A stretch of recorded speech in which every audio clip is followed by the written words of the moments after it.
Society at a glance. Sociology focuses on the study of society and large-scale human interactions. To understand the discipline, we begin by looking at society at a glance. This is a realistic view of what the term society means. Understanding this basic construct will help put the field into perspective. The overview highlights how societies have evolved and how everyday people impact its evolution. It lays out the many elements of society and their connection to past and present eras. Sociologists examine these components and how they shape and affect humanity. What is society? Think of society as a place where billions of people interact with one another daily. Our ability to think allows us to carry out a multitude of human exchanges, i.e., learn, teach, laugh, play, etc. Over time, these exchanges result in routine practices that become a natural part of life. As time moves forward, new practices evolve, some perish, and others are passed on from generation to generation. The people, their interactions, and what results from them make up society. As you are about to hear, society is vast, continuous, and very intricate. Society's beginnings. Society consists of a human population that is spread out across the globe. People have unique skin tones and biological features. How and when it all began is a topic of debate. It continues to be one of life's many mysteries. The space where humans interact consists of different environments filled with natural resources. These resources are abundant and allow us to sustain life. Environmental factors, i.e., freezing or scorching temperatures, high and low altitudes, the wilderness, etc., require people to adapt in different ways. The environment affects what people wear, what they eat, and their daily life experiences. This results in diverse areas where people dress differently, eat different foods, and have different customs. We are divided into smaller societies based on these shared experiences. Scholars have historically recorded societies during different eras.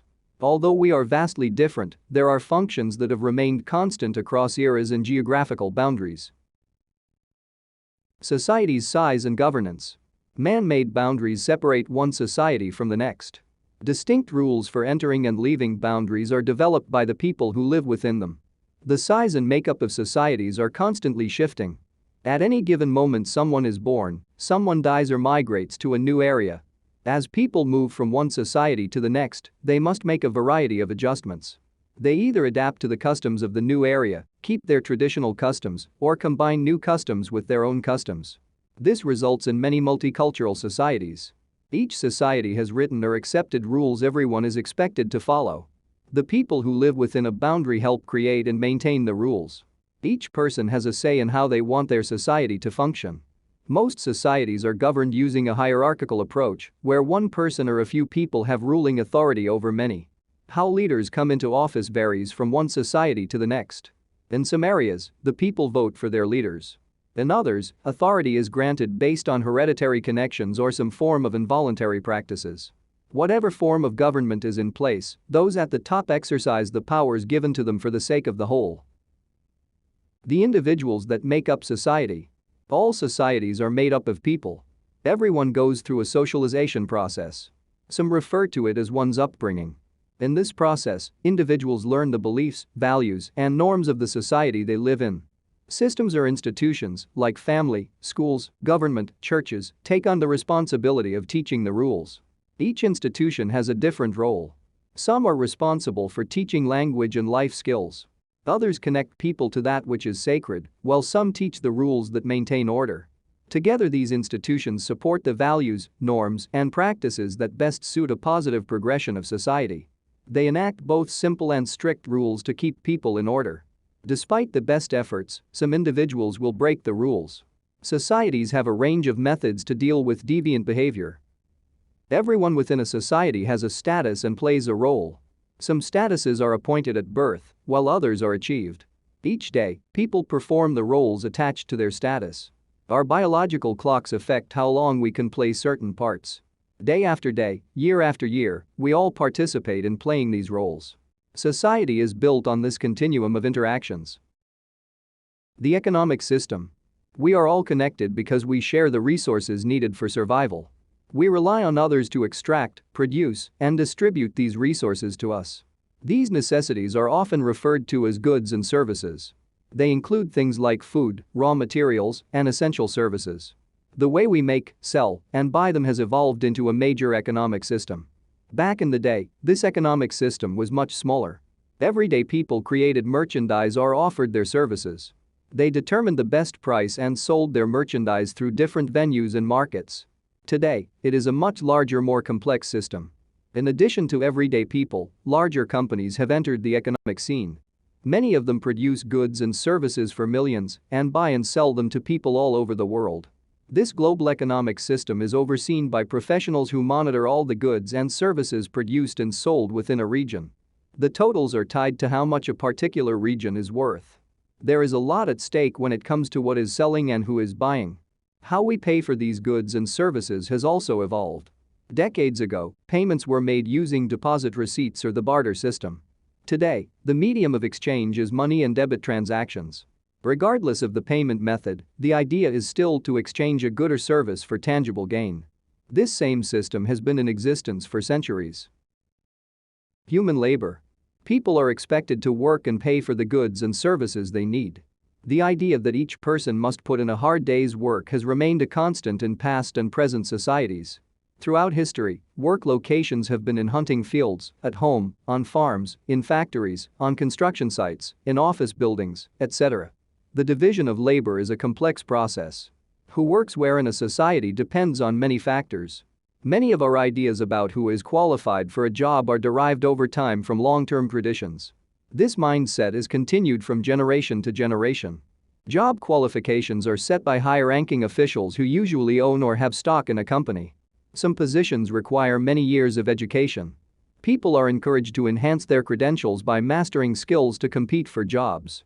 Jobs impact overall income, which in turn impacts one's quality of life. Long-term hiring practices have influenced who gets the wealthiest or more valued jobs. History has shown that these practices have impacted distinct groups differently. A person's job can also impact their social status. Your social status is the worth others give to you. It is largely based on things like money, prestige, notoriety, property, or other sought-after assets. Many people feel having these items offers them a more satisfying life. People spend a good portion of their lives pursuing this material prosperity. Most societies have a means for stratifying people based on their assets. The modern-day terms upper, middle, and lower class are good descriptions of most stratification systems. The higher the class, the more access people have to valuable assets. Social mobility up and down the system is possible in some systems. Social change and societal growth. How we function as a society impacts groups differently. In most systems, some groups benefit more than others. Some are given greater access to money, better jobs, better healthcare, better living quarters, etc. Disparities in the sharing of quality social resources results in social inequalities, putting some groups at a disadvantage. The results of being disadvantaged can transcend into every part of everyday living. It affects how other people view you, how you see yourself, and how you prosper in life. The number of people who are at a disadvantage in the world continues to shift. Efforts are constantly underway to improve the quality of life for the masses. Our ability to think and absorb new knowledge keeps us forever changing. We are learning and coming up with bigger and better ideas. People are always searching for the next big thing. Inventions like the plow, the wheel, the automobile, the telephone, and the internet are good examples. In addition to making some people rich, their creation is so significant that they change how societies across the globe function.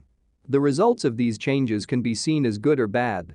The negative effects of these social changes are often the topics of academic research studies, like those conducted by sociologists. So, what is society?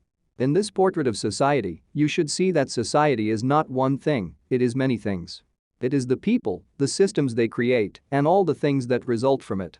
Each individual takes part in shaping what it becomes.